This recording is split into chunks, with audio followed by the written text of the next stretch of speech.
whatever you write, regardless of your writing, right, you'll be judged based on those 4 criteria.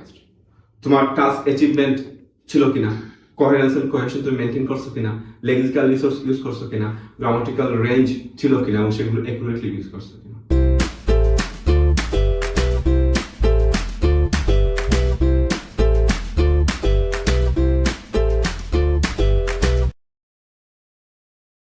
Hello everyone, welcome back to my channel. The topic we are going to talk about today is a rare one, which is the criteria of marking in IELTS writing. Now, before I dive further into the topic, let me ask you a question. Like, you might have seen people with good IELTS score.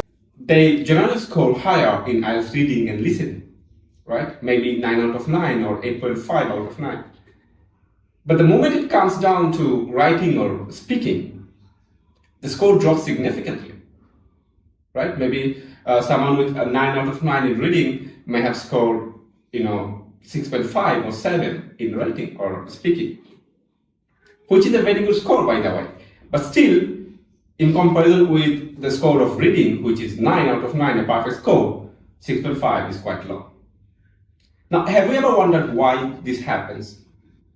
I mean, what are the reasons behind this? Well, I have. And I have come up with 2 main factors working behind this trend. Number 1 is lack of practice. তোমরা যখন বাসায় practice করতে বসো, খেয়াল করবা যে reading অথবা listening প্র্যাকটিসের সময় খুবই আগ্রহী ফিল করো।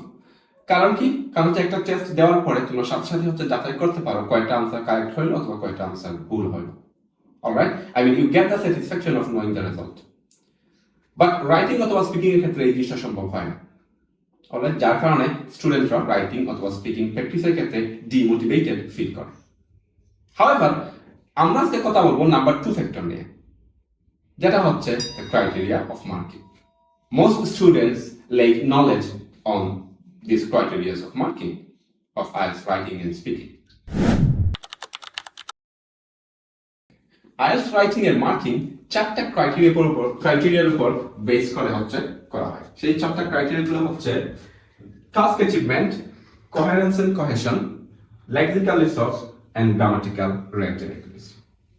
আজকে আমরা জানবো এই 4টা ক্রাইটেরিয়া কি মিন করে এবং এই 4টা ক্রাইটেরিয়াতে ভালো স্কোর পেতে কি কি করতে হবে।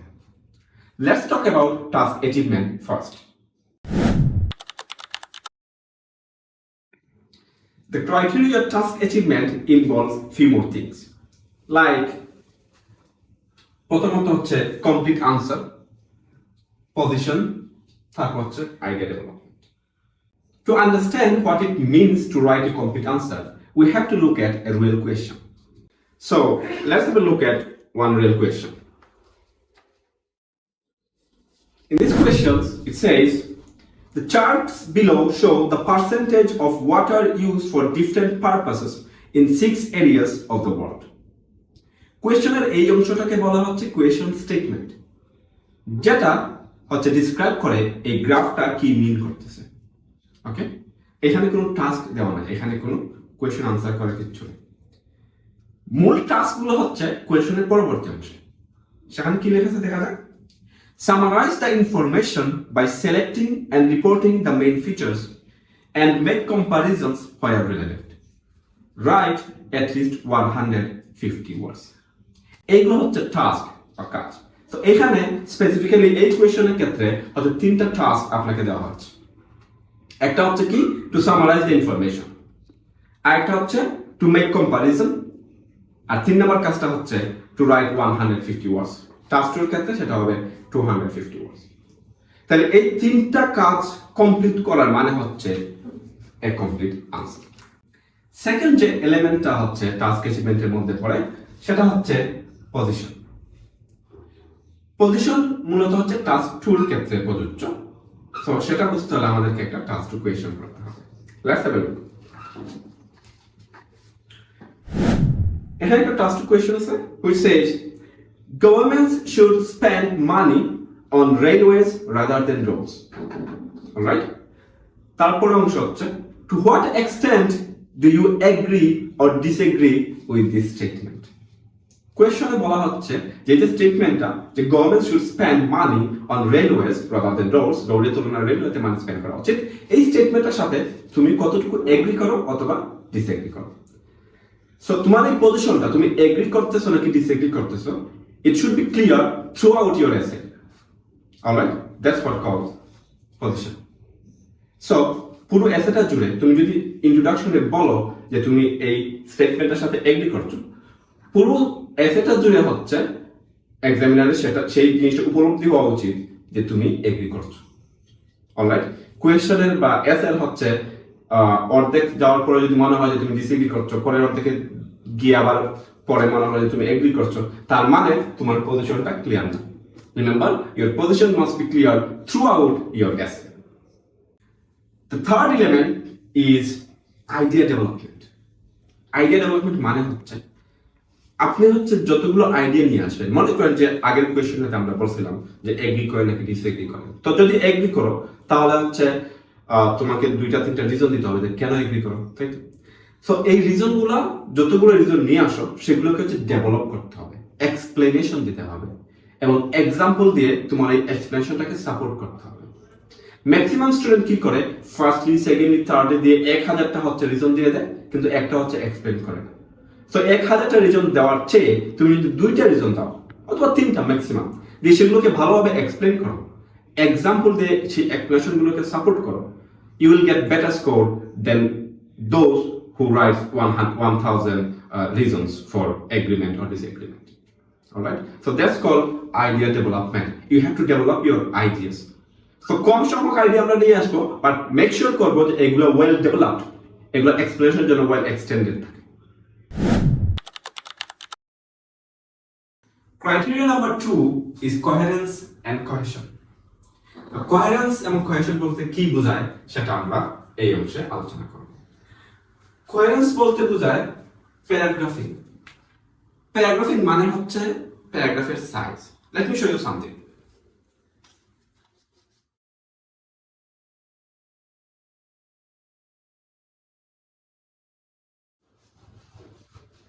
এই অংশটা দেখে ক্লিয়ারলি বোঝা যাচ্ছে যে এইটা হচ্ছে ইন্ট্রোডাকশন, এইটা হচ্ছে বডি প্যারাগ্রাফ 1, এইটা হচ্ছে বডি প্যারাগ্রাফ 2, আর এটা হচ্ছে কনক্লুশন। কেন বোঝা যাচ্ছে? সাইজ দেখে।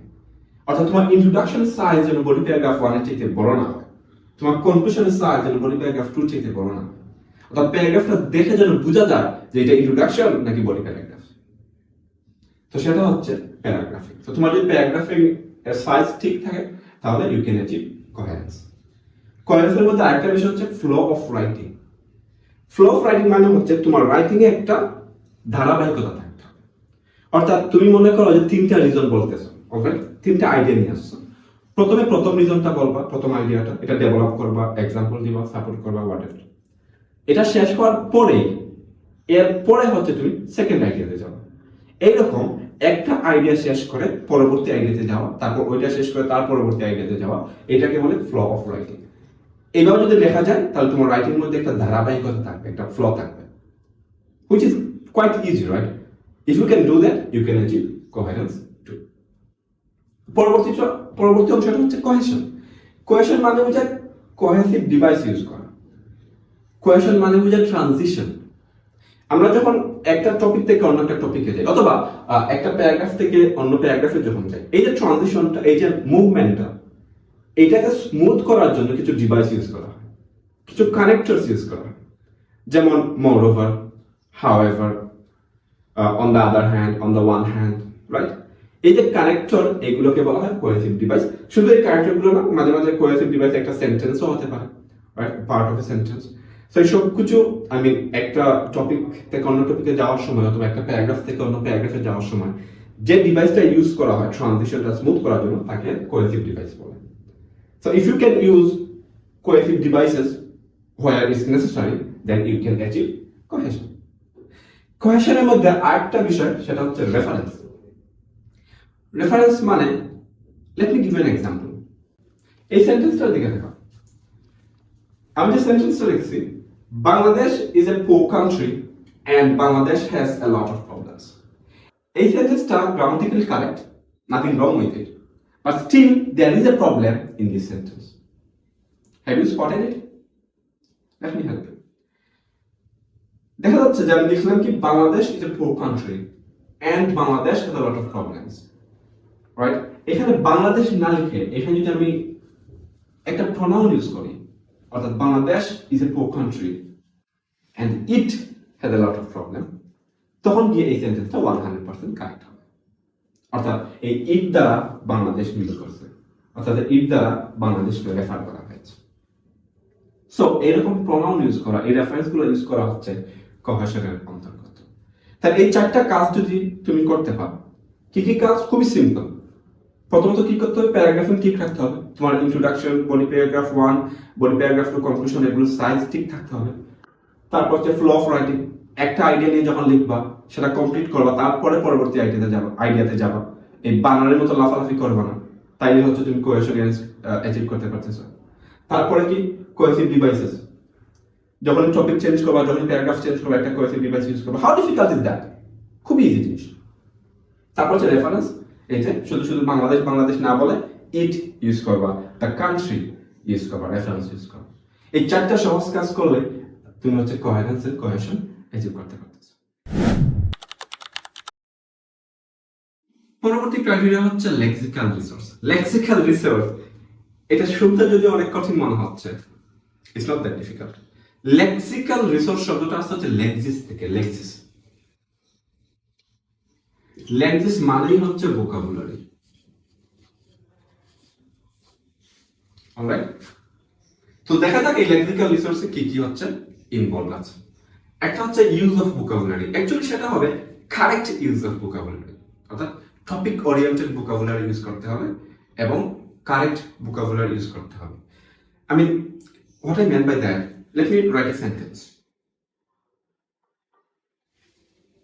Let's say, তুমি লিখতে চাইলা যে I do not always go there. I do not always go there. Alright? এটা grammatically correct sentence, I understand. But do you guys know that a do not always, এই এক্সপ্রেশনটা প্রকাশ করার জন্য একটা word আছে? Can you guess it? Yeah. Which is hardly. তাহলে এই এত বড় একটা ফ্রেজ না বলে আমরা যদি হার্ডলি বলি, আমরা যদি ভোকাবুলারিটা ইউজ করতে পারি, that's mean lexical resource.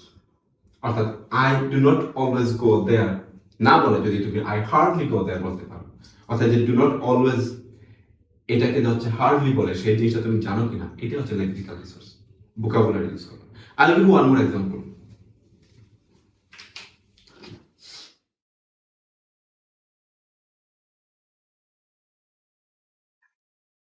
I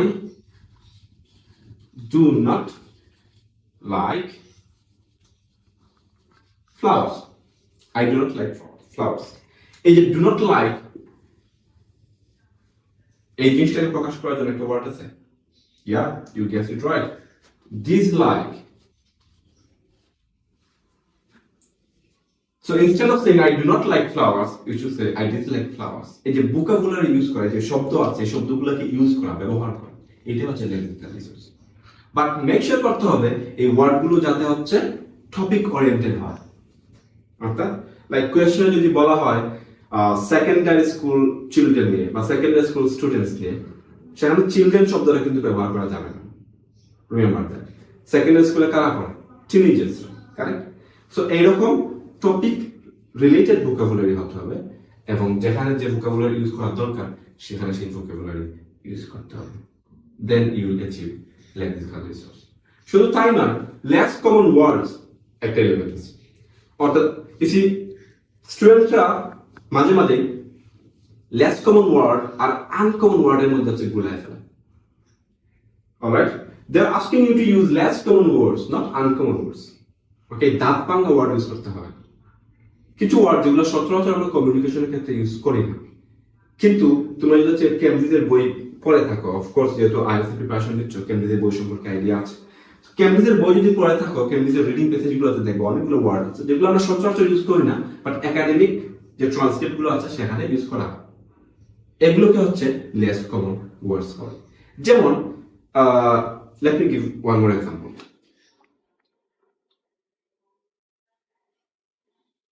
Alright, let's say তুমি বলতে চাচ্ছ there was not enough resources. Alright, এই যে not enough, this is a correct sentence by the way, there is nothing wrong with it. কিন্তু এটা আমরা সচরাচর ইউজ করি, কমনলি ইউজ করি, কিন্তু এই নট এনাফ বোঝানোর জন্য একটা ওয়ার্ড আছে যেটা সচরাচর ইউজ করা হয় না। অলরাইট, যেটা হচ্ছে inadequate. inadequate হচ্ছে not enough, এটার অপোজিট ওয়ার্ড হচ্ছে adequate, enough. তো তুমি যদি there was not enough resources না বলো there was inadequate resources, তখন তুমি লেস কমন ওয়ার্ড ইউজ করলা এবং তোমার পয়েন্টস অনেক বেশি বেড়ে যাবে। অলরাইট, 3 নাম্বারটা হচ্ছে স্পেলিং। হ্যাঁ, এটা হচ্ছে একটা দুঃস্বপ্ন স্টুডেন্টদের জন্য। স্পেলিং এর দিকে খুবই ফোকাস দিতে হবে এবং কেয়ারফুল থাকতে হবে যেন স্পেলিং মিস্টেক না হয়। Now having said that, you see, যখন আমরা কোয়েশ্চেন হচ্ছে আনসার করছি এক্সাম সিচুয়েশনে, প্রেশারাইজড সিচুয়েশনে, তখন খেয়াল থাকে না অ্যাকচুয়ালি স্পেলিং এর দিকে। সো এর জন্য হচ্ছে আমাদের পুরো এসেটা লেখার পরে, পুরো রিপোর্টটা লেখার পরে রিভিশন দেওয়ার মতো এনাফ সময় আমাদের হাতে রাখতে হবে। রিভিশন দিলে হচ্ছে এই স্পেলিং মিস্টেকগুলো ধরা পড়বে যেগুলো আনইনটেনশনাল ছিল এবং খুব সহজে এখানে নেগেটিভ মার্কিং অ্যাভয়েড করতে পারবো। Last but not least, grammatical range and accuracy. এখানে কোনো এলিমেন্ট নেই, এখানে যা প্রসেস তাই। বিভিন্ন রেঞ্জের হচ্ছে স্ট্রাকচার ইউজ করতে হবে। লাইক আমরা জানি স্ট্রাকচার অনুযায়ী সেন্টেন্স 3 প্রকার: সিম্পল, কমপ্লেক্স, কম্পাউন্ড। এই তিনটা সেন্টেন্সের একটা মিক্সচার থাকতে হবে তোমার লেখার মধ্যে। অলরাইট, আচ্ছা অ্যাক্টিভ ভয়েস, আচ্ছা প্যাসিভ ভয়েস, পজিটিভ, নেগেটিভ, এই যে রেঞ্জ অফ স্ট্রাকচার আছে, এই রেঞ্জ অফ স্ট্রাকচার যদি একটা মিক্সচার থাকে তোমার লেখার মধ্যে, এগুলো যদি তুমি অ্যাকুরেটলি লিখতে পারো, ইউজ করতে পারো, then you will achieve grammatical range and accuracy. এই ছিল 4টা ক্রাইটেরিয়া যেগুলোর উপর বেস করে হচ্ছে রাইটিং এ মার্কিং করা হয়। I mean, whatever you write, regardless of your writing, right, you'll be judged based on those 4 criteria. তোমার টাস্ক অ্যাচিভমেন্ট ছিল কিনা, কোহেরেন্স এন্ড কোহেশন তুমি মেইনটেইন করছো কিনা, লেক্সিক্যাল রিসোর্স ইউজ করছো কিনা, গ্রামাটিক্যাল রেঞ্জ ছিল কিনা এবং সেগুলো অ্যাকুরেটলি ইউজ করছো কিনা। Now you'll be surprised to know that এই প্রত্যেকটা ক্রাইটেরিয়াতে 9 পয়েন্টস আছে। অর্থাৎ তুমি যদি যে টাস্ক গুলো করার কথা বলা হয়েছে, to summarise, to make comparisons and write 150 words, এই কাজগুলো করলে তুমি টাস্ক অ্যাচিভমেন্টে 9 আউট অফ 9 পেতে পারো। কারণ এখানে কিন্তু বলা নাই যে তোমার ইংলিশ অনেক হাই কোয়ালিটির হতে হবে, তোমার লেখা অনেক হাই কোয়ালিটির হতে হবে। না, গ্রামাটিক্যাল রেঞ্জে ওইখানে মিশাবো না আমরা, ওইটা শুধু টাস্ক অ্যাচিভমেন্ট, যে তুমি শুধু এই 3টা কাজ করছো কিনা। তোমার ইংলিশ লেখা যেরকমই থাকুক না কেন, তুমি যদি 3টা কাজ করতে পারো, 150টা ওয়ার্ড লিখতে পারো, এই সামারি করবা আর হচ্ছে কম্পারিজন করবা, তাহলে হচ্ছে টাস্ক অ্যাচিভমেন্টে 9 আউট অফ 9 পেয়ে যাবা। এখানে বলা নাই যে তোমার ইংলিশ হাই কোয়ালিটির হতে হবে। কোহেরেন্স এন্ড কোহেশন খুব সহজ একটা বিষয় আমি বুঝাইলাম। প্যারাগ্রাফিং ঠিক থাকতে হবে, ফ্লো থাকতে হবে, কোহেসিভ ডিভাইস ইউজ করতে হবে, রেফারেন্স ইউজ করতে হবে। এই কাজগুলো যদি করতে পারো 9 আউট অফ 9 পাওয়া যায় কোহেরেন্স এন্ড কোহেশনে। লেক্সিক্যাল রিসোর্স আই আন্ডারস্ট্যান্ড একটু কঠিন, টপিক ওরিয়েন্টেড ভোকাবুলারি ইউজ করা বা লেস কমন ওয়ার্ডস ইউজ করা, বা চেষ্টা করলে পারা যায়। বাট লেটস সে এখানে যদি তুমি কম মার্কস পাও, আই মিন যদি টাস্ক অ্যাচিভমেন্টে তুমি লেটস সে 9 না পাই, 8 আউট অফ 9 পাইলা, which is quite possible. I mean খুব ইজি জিনিস। কোহেরেন্স এন্ড কোহেশনে 8 আউট অফ 9 পাইলা। লেক্সিক্যাল রিসোর্স এটা একটু কঠিন মনে করলাম যে খুবই খারাপ করলে, এখানে জঘন্য করলা। ওকে, তুমি কোনো লেস কমন ওয়ার্ড ইউজ করো নাই, তোমার ভোকাবুলারি আগামাথা কিচ্ছু ছিল না, তুমি এখানে 4 পাইলা। লেটস সে 4 মানে কিন্তু খুবই খারাপ, জঘন্য। গ্রামাটিক্যাল রেঞ্জ মানলাম যে তুমি গ্রামাটিক্যাল রেঞ্জ পারো না, তুমি কমপ্লেক্স সেন্টেন্স পারো না, কম্পাউন্ড পারো না, অ্যাক্টিভ প্যাসিভ ভয়েসের মিক্সচার করতে পারো না, তুমি খুবই খারাপ করলা, এখানে 4 পেলা। এখানে তারপরে দেখো তোমার টোটাল মার্কস কত হয়। এখানে 8 আর 16 4 20 24। এই 24টা যদি এখন হচ্ছে 4 দিয়ে ভাগ করতে হবে, কত পাইলা? 6। তার মানে তুমি ইংলিশ না জেনেও, তুমি গ্রামাটিক্যাল স্ট্রাকচার না জেনেও, তুমি ভোকাবুলারি প্রপারলি ইউজ করতে না পেরেও, শুধুমাত্র এই টাস্কগুলো আনসার করে, আই মিন কোয়েশ্চেনের প্রত্যেকটা পার্ট টাচ করে এবং তোমার প্যারাগ্রাফিং এবং এই ফ্লোটো, এই যে ইজি জিনিসগুলো আমি একটু আগে বুঝলাম, এগুলো ঠিক রাখলে তুমি 6 পাচ্ছ। বিলিভ মি, রাইটিং এর 6 এর নিচে পাওয়া খুবই কঠিন কাজ। না, তারপরও যারা রাইটিং এর 6 এর নিচে পায়, একদম খুবই খারাপ করে, তারা কেন খারাপ করে জানো? অনেকগুলো কারণ থাকতে পারে, but the main reason is যে তারা আনসার করে আসা। এখন তুমি যদি কোয়েশনে 9 লেখো, কোয়েশন পেপারে 9 লেখো, তাহলে মার্কসটা কোন জায়গায় দেবে ভাই? অলরাইট। সো আজকে থেকে আমরা যখন হচ্ছে রাইটিং লিখবো, মেক শিওর করবো যে 150টা ওয়ার্ড লিখি টাস্ক ওয়ানে, এবং টাস্ক যদি 250টা ওয়ার্ড লিখি, এবং এই টাস্ক অ্যাচিভমেন্ট আর কোয়ালিফিকেশন কোয়েশন এই জিনিসগুলো মাথায় রেখে যদি আমি এভারেজ একটা লেখা লিখে আসতে পারি, তারপরও 6 পাবো। আর যারা এর চাইতেও বেশি মার্কস ইন্টেন্ড করতেছো, তাদের জন্য অবশ্যই এই গ্রামাটিক্যাল রেঞ্জ মেক শিওর করতে হবে যেন বিভিন্ন স্ট্রাকচারের সেন্টেন্স তুমি ইউজ করো এবং ভোকাবুলারি ইউজ করো, তাহলে খুব সহজেই রাইটিং এ 7, 7.5, 8 পাওয়া যায়। সো আজকে থেকে যখনই হচ্ছে রাইটিং লিখতে বসবা, এই কথাগুলো হচ্ছে মাথায় রাখবা এবং এই 4টা ক্রাইটেরিয়া ফুলফিল করার চেষ্টা করবা রাইটিং এর মাধ্যমে। Alright, good luck with your IELTS journey. See you in the next one. Bye by.